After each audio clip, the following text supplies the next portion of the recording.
Benvinguts a la 50a sessió web d'Atenció Ciutadana de la Generalitat. En nom de tot l'equip, sigueu molt benvinguts. Us trobàvem molt a faltar. Amb alguns de vosaltres, fa 3 anys, ens vam dir adeu a la 40a sessió web, amb aquella que parlaven de la visualització de dades. A la resta, també ens hauria agradat molt de fer-vos una gran abraçada, sobretot en aquest període que hem canviat els nostres hàbits per la maleïda pandèmia, no? Però, com deia també Tomeu Penya, que em sembla que era qui convocava l'acte, us necessitam i vos estimam, no? Per tant, ens agradaria que aquestes noves sessions web fossin un espai compartit i us demanaríem que les persones que no tingueu inconvenient en aparèixer en els vídeos i en les imatges, activéssiu les vostres càmeres. I una altra cosa molt important, sobretot, és que mentre jo vagi xerrant, que serà un speech molt curt, podeu escriure les preguntes que vulgueu en el xat de la sessió. I després intentarem respondre-les, ni que sigui grupalment.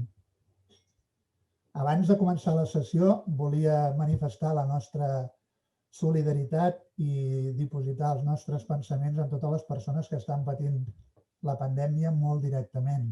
Per tant, tot el que diguem aquí, en certa manera, també és una petita aportació cap a la seva millora de salut.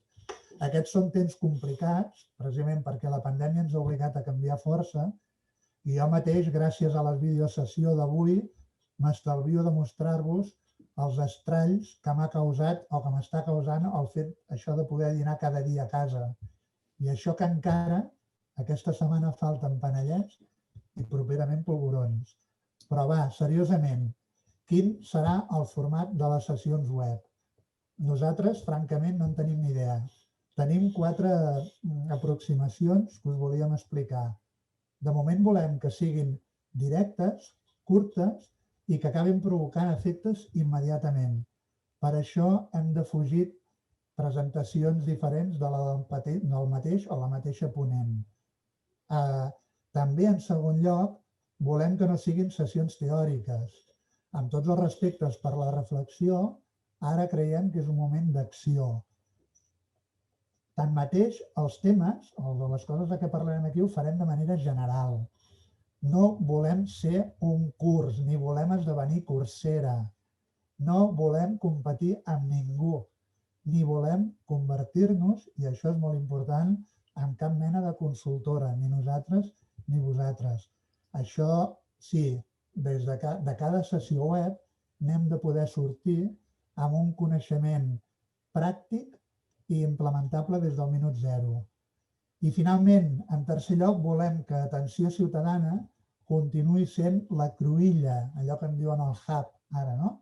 On ens trobem professionals, organitzacions i ciutadans que volem canviar a millor la realitat que ens envolta. I ara en serem més perquè espremerem al màxim el format digital. Sí, em direu, però quin format concret tindran les sessions web? Doncs cada sessió web tindrà lloc, si podem, cada 15 dies. S'anunciarà sempre des del blog de Gencat. Això vol dir que si continueu estant interessats en ser d'aquest club o d'aquesta comunitat que en diem de sessions web i que a nosaltres ens encantaria, us demanem que des d'ara mateix us doneu d'alta al blog de Gencat. Això vol dir que cada convocatòria la rebreu en format de post contra la qual o sobre la qual també podreu respondre i podreu demanar que aquella sessió que estem anunciant tracti determinats aspectes sense caure o sense perdre de vista aquest primer nivell de coneixement que és el que tractaran les sessions web. Durant la sessió, de fet, el ponent o la ponent tractarà els temes des d'aquesta perspectiva general i acabarà referenciant en el post subsegüent aquells materials que puguin completar i que facin que l'assistent pugui aprofundir-hi pel seu cantó. Per exemple, la propera sessió, us anunciarem al final, la 51a, que la farà Irema Ferret, i la farà molt bé, per cert, tractarà de l'accessibilitat. però ho farà des d'un punt de vista general i donarà materials útils i concrets que referenciarà, com dèiem, en el post subsegüent de la sessió. Per tant, comptat i debatut, hi haurà 2 postos per cada sessió, un de preedició i l'altre de postedició. La preedició és amb la idea que de manera conjunta podem acabar perfilant i fins i tot decidint els continguts de les sessions, i en la post doncs, tindrem els continguts referenciats pel ponent i el feedback vostre que considereu. De ponents n'hi poden haver de tantes menes com vulgueu. Hem dit que seríem una comunitat. Comencem algunes persones d'atenció ciutadana, però us podria tocar a tots vosaltres i us hi convidarem amb tot el carinyo del món. De fet, el que estem fent aquí, ens estem saltant els límits de la institució. Ens podríem preguntar què és GenCat i què no és GenCat, i a nosaltres, francament, ens importa ben poc. Les comunitats de pràctica, per exemple, les xarxes socials que veníem fent per al personal intern de la Generalitat, ara seran també sessions web. I, per una altra banda, aquí vindran persones d'organitzacions de l'àmbit social o de l'àmbit privat que voldran compartir amb nosaltres metodologies aplicables en els nostres àmbits, o gent que no pertany a cap organització. En el fons som organitzacions líquides, així ens en omplim la boca, però que avancem cap a formats híbrids i que, com en l'acte d'avui, estem esborrant límits institucionals. I a més, per acabar aquesta primera part, tothom pot proposar temàtiques i ponents. Què més volem? Jo m'hi apuntaria, vaja. Resumint, volem fer un punt de trobada on ens trobem cada 15 dies, si podem, i posar en comú idees, recursos i tècniques molt útils per implantar des ja mateix. Com que anem tots molt atrafegats, no farem classes ni farem les funcions de consultoria. Repetim, fixem-nos que això seria el nostre taló d'Aquil·les i aquí s'acabarien les sessions web. Volem que el nostre dia a dia no ens impedeixi de trobar-nos i de socialitzar tots plegats. De quins temes parlarem? Per exemple, en el nostre cas, nosaltres ens dediquem a relacionar-nos i a comunicar amb la ciutadania. L'espai públic de la comunicació actual és un espai que està molt compartit per diversos actors, no només per administracions, governs, ciutadania, mitjans de comunicació, també per altres intermediaris com sindicats, partits o fins i tot mitjans de comunicació, us he dit, empreses o entitats socials. En l'àmbit de la nova comunicació tots tenim el mateix problema, l'administració també, que ens costa arribar a grans audiències, per més que ens sembli que tenim un producte o un servei que és la rapera entre mans i que ens el compraran de seguida. Hi ha una ciència, la tecnopolítica, que estudia aquest espai de relacions i observa que tots els actors busquem comunicar i millorar o incidir millor en la nostra audiència i que ho volem fer treballant el que en diem els béns intangibles, com són la cultura organitzacional, el capital intel·lectual, la marca, la legitimitat, la reputació, la responsabilitat social, la transparència, la confiança, la innovació, l'experiència positiva, però tanmateix n'hi ha una que sovint s'oblida i que és precisament la que excel·leix per damunt les altres. És el que en diem la governança en xarxa. En aquesta governança en xarxa, la relació d'igual a igual de l'administració amb la resta d'actors de què parlàvem propicia la comunicació de servei, que per nosaltres és la comunicació més potent que pugui tenir una organització, per sobre fins i tot de la institucional. La comunicació en servei fa que arribin als ciutadans al moment oportú i amb continguts útils, serveis o continguts amb els quals el ciutadà tindrà la capacitat de comprovar si pot canviar el seu entorn més immediat, millorant les seves condicions de vida. I fer alhora que el ciutadà se senti més segur en el seu entorn, probablement més orgullós d'aquest país i també, per què no, que li vinguin més ganes d'implicar-se amb els conciutadans per solucionar problemes comuns. Per gestionar reeixidament la tecnopolítica, no ens n'amaguem, nosaltres, des d'Atenció Ciutadana, doncs creiem que és més efectiu fer-ho des de polítiques d'atenció ciutadana, entesa des d'aquesta òptica relacional, plana, horitzontal i en xarxa. L'atenció ciutadana és una política transversal que té per objectiu oferir un model multicanal que satisfaci les demandes del ciutadà i, com diu el títol d'aquesta primera sessió, que el mobilitzi. Perquè, com hem dit, el ciutadà ha de poder transformar la realitat que l'envolta. Per això, aquesta política ciutadana ha d'intentar satisfer l'experiència dels nostres conciutadans en tots els seus cicles vitals, no només en el personal i el professional, sinó també en el social i en el lúdic. Si el ciutadà percep que és ben atès per l'administració i que s'hi relaciona de la millor manera, és a dir, que li resol la necessitat, que ho fa de la manera més còmoda, que no li representa cap cost i que, a més, ho intenta fer amb certa càrrega emotiva, és a dir, que l'acabi emocionant, augmentarà la confiança d'aquest ciutadà i la seva corresponsabilitat amb els poders públics.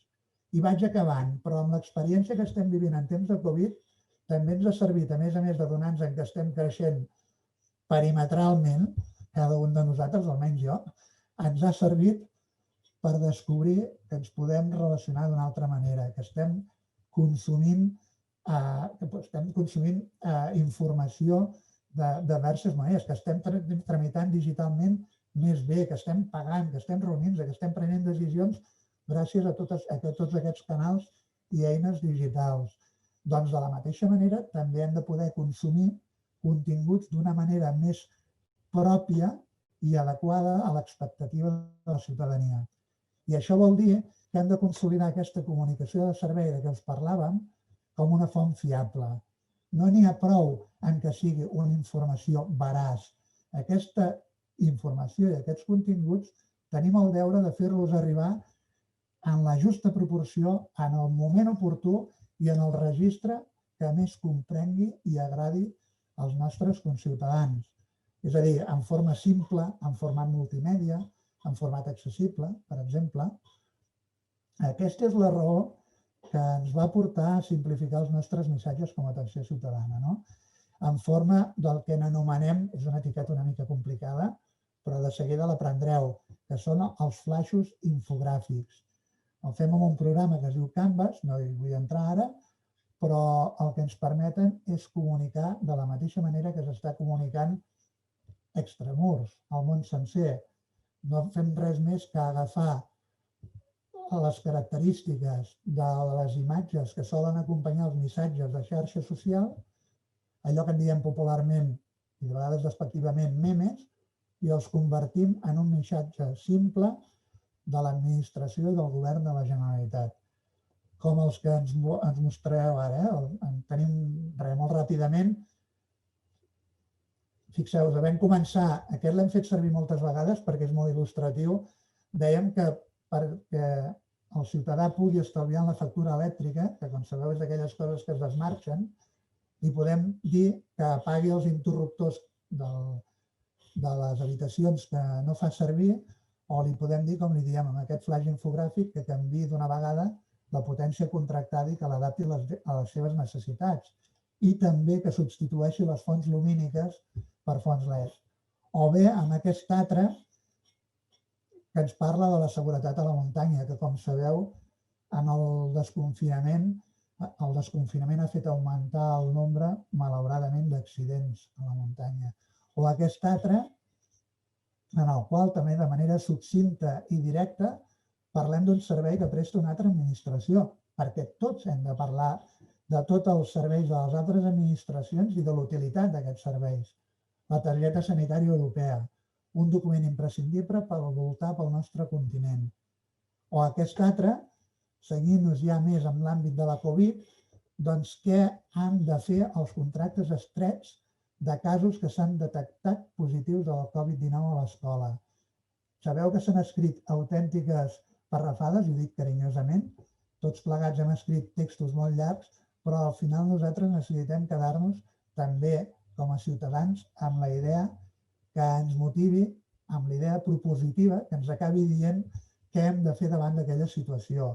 Aquesta és la finalitat d'aquesta primera sessió, d'explicar-vos una miqueta com nosaltres ens ha semblat que podíem proposar-vos de repensar les sessions web. Les acabarem reformulant a partir del que ens digueu vosaltres, perquè no té cap mena de sentit que nosaltres ens autoerigim amb els representants de les sessions web. Les sessions web són una comunitat que la vam estar construint durant molts anys i a aquest capital no hi volem renunciar. A la mateixa primera sessió web del nou format us hem confiat quin era el paradigma, quina era la nostra recepta màgica per comunicar o per relacionar-nos amb el ciutadà. Segur que això us ha aixecat moltes preguntes i res, jo l'únic que volia manifestar és que per més que canviem el format, les nostres ganes d'intentar canviar i d'intentar fer avançar governs i administracions cap a escenaris més oberts i innovadors continuen intactes o potser encara en tenim més. Com en podríem dir d'això? Jo per acabar us suggereixo una etiqueta. També estaria bé que vosaltres n'acabéssiu, com es diu això, gestant totes les que considereu. En podríem fer un recull. Ara se m'acaba d'acudir, això és sobre la marxa. Per mi, personalment, nosaltres, tots els que us estic veient aquí, que em fa moltíssima il·lusió de tornar-vos a retrobar, per mi sou uns funcionaris i unes funcionàries hackers. Gràcies. Crec que anem al temps. Estem en temps, i estem molt bé de temps. Aila, no sé, m'agradaria que potser intentéssiu traslladar-nos algunes de les preguntes per no fer un format tan monolític i per anar demanant que, doncs això, la participació i que des del moment zero de les noves sessions web ja hi hagi aquest ambient, us heu de sentir com a casa, que sou qui sou, o si no hi sou, sentir-vos-en. Aila, sisplau. Hola, bon dia a tothom. Moltes gràcies per ser-hi. Si voleu fer preguntes en el xat, doncs ara és el moment. De moment en tenim un parell, la Carme Malció, que ha estat molt matinera, que jo crec, Jordi, que ja ha respost, però venia a preguntar si poden proposar temes o ponents de cara a futures sessions i com ens fa arribar aquestes propostes. La pregunta, perquè sí, n'he parlat però no he insistit prou. La idea és que nosaltres engeguem el motor, que és el que ens toca fer.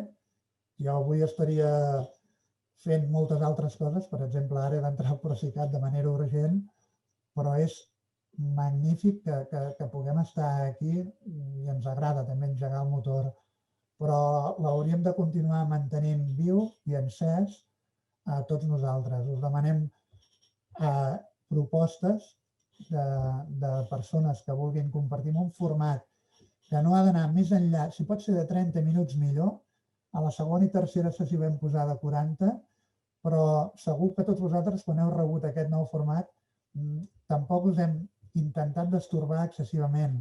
Volem començar al matí amb una mica de vidilla, també d'alegria i d'apuntar alguna idea. Per tant, qualsevol proposta serà molt benvinguda. Hauria de complir el requisit aquest de plantejar temes de manera molt inicial, que tinguin possibilitat de ser treballats individualment perquè després se'n referenciïn els materials, també en sessions molt curtes i també que permetin un format més interactiu millor. Si us sembla, Ela, això també ho teníem a mig construir, però podríem vehicular tota la comunicació a través del blog. Ens agradaria que el blog Gencat fos la pre- i el post-sessió i, per tant, Carme, moltes salutacions des d'aquí, si podeu, ens les feu arribar així. A veure, també tenim el Joaquim Dorda, del Departament d'Exteriors, que ens fa una reflexió I comenta que li ha semblat entendre que en general l'àmbit de l'atenció ciutadana no té el rol preponderant que hauria de tenir. I pregunta si això és així o si si et referies a això. Sí, ens hi referíem clarament.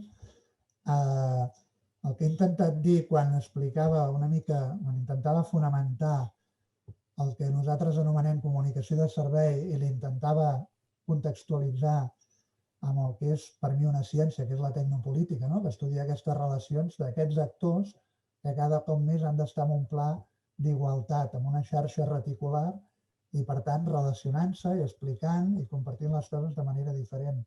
I deixant de ser jo sóc el primer que he fet tal cosa, sinó que bé, tots aquests nodes de la xarxa estem fent tal cosa i arribem plegats a fer-la, perquè així provocarem els canvis.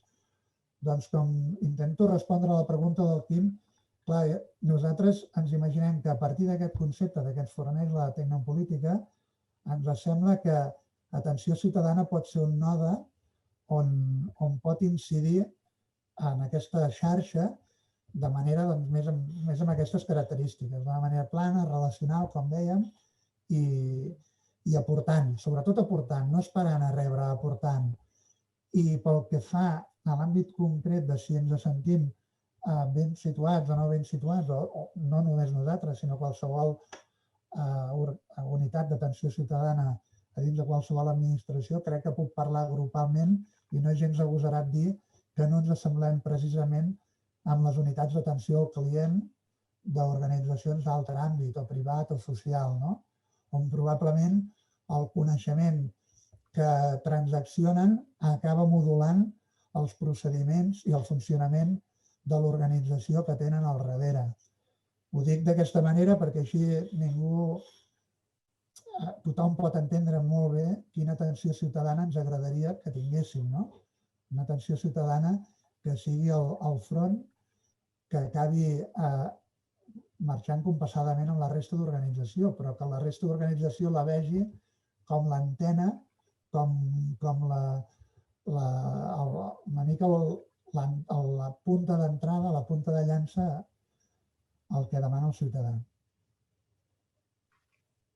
A veure, des del YouTube, Jordi, la Maribel Jové ens felicita per la feina feta, comenta que els flaixos infogràfics són un bon recurs per informar i també ens demana si tenim previst fer formació de com elaborar aquests canvas. En aquest sentit, també hi ha una altra pregunta de la Gemma, crec, de la Gaur, que també pregunta això, si es farà formació o una mica d'assessorament a l'hora d'elaborar aquests flaixos infogràfics.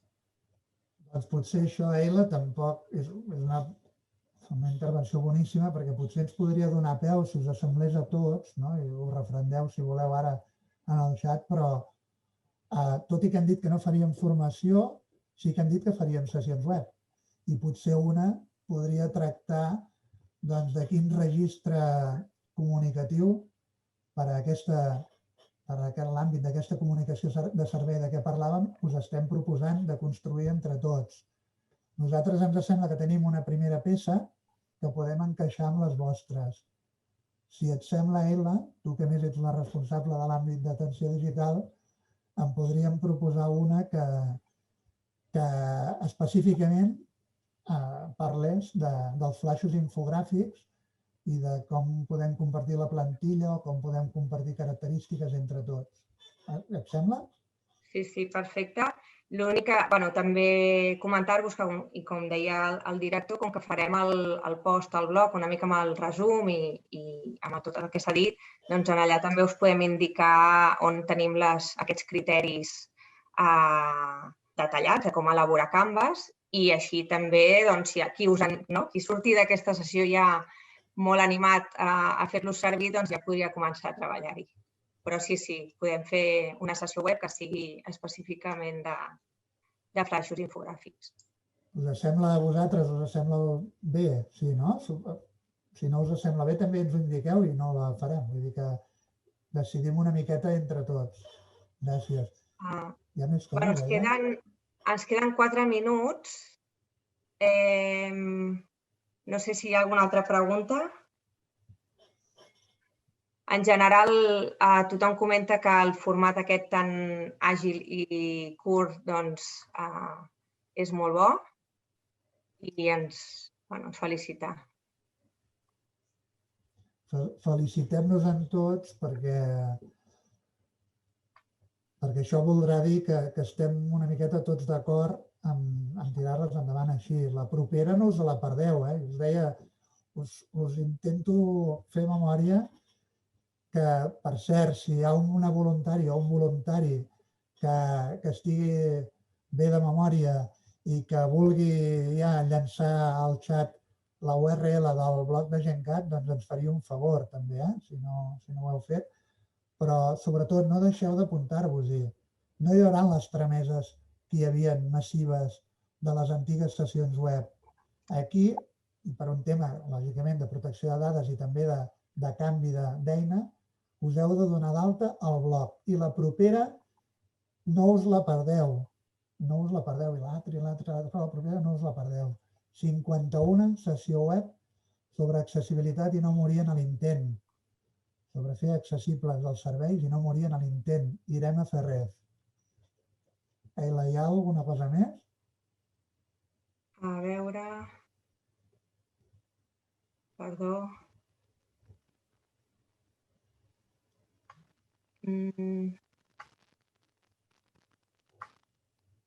Doncs, espera, és que aquí hi ha molt moviment. Són coses del directe, també. De fet, penseu que jo ara al final no sé quins són el nombre de les persones apuntades, però, esclar, nosaltres ens vam quedar molt sorpresos quan pràcticament hi havia 400 persones apuntades a aquesta primera sessió.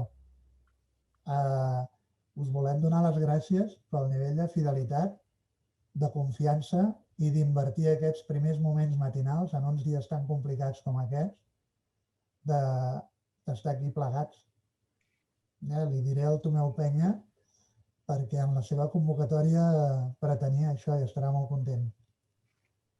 Perdona, Jordi, no, el que tenim és de la Judit Costa una proposta ja de tema. Molt bé. Com ha afectat l'administració digital a l'atenció ciutadana en la pràctica. Doncs l'anotem i mirem com podem afrontar-la, enfocar-la.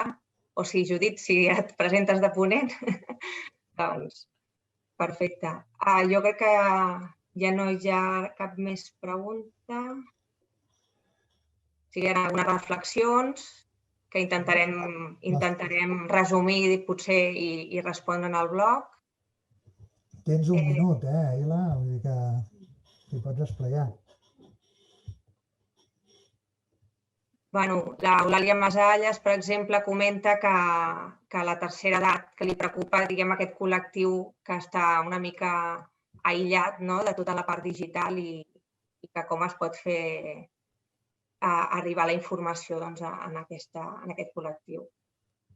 Molt bona aportació i reflexió.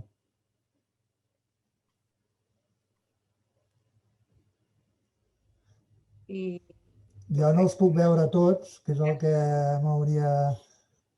Perdó, Perdona, Jordi. També comenten si es podrà accedir en aquestes sessions fora de l'horari. Llavors sí que les tindrem en el blog i al YouTube. O sigui que... El que passa que la idea és això, que us connecteu en el moment i així també fem ja una mica de debat, de diàleg. Tenim una mica de feedback. Nosaltres, com us podeu imaginar, i estic segur que vosaltres també ens toca estar molt implicats en tota la gestió de la marxa de la pandèmia i una de les feines que també haureu notat, perquè aquests canvas que us hem ensenyat avui els estem distribuint també des de perfils de missatgeria instantània, és aquest format híbrid de què parlàvem. Això fa que estiguem molt, molt, molt abocats a la gestió comunicativa de la Covid i per això us demanàvem, primer de tot, disculpes per no poder tenir més disponibilitat, però estic segur que és el mateix problema que teniu vosaltres i aquest acord total d'haver-vos apuntat a aquest nou format, doncs ens sembla que pot ser la clau per al bon funcionament. I això, i sobretot que no ens convertim els uns als altres ni en consultors ni en formadors, perquè no és aquesta la nostra intenció. La nostra intenció és socialitzar i compartir i sentir-nos que pertanyem a un grup de persones que volem fer les coses a millor. Jo, Aila, si et sembla, podíem deixar aquí. Sí, bé, ja són i 30 segons, passem un minut. Per tant, jo plegaria, sí que us donem les gràcies, us agrairem o us demanem o ens agradaria veure-us a la propera sessió, a la 51ena, de com fer serveis accessibles i no morir en l'intent, que la donarà la Irema Ferrer, de la DGAC, que jo crec que molts de vosaltres ja la coneixeu, i esperem veure-us allà. Moltes gràcies per tots i molt bon dia.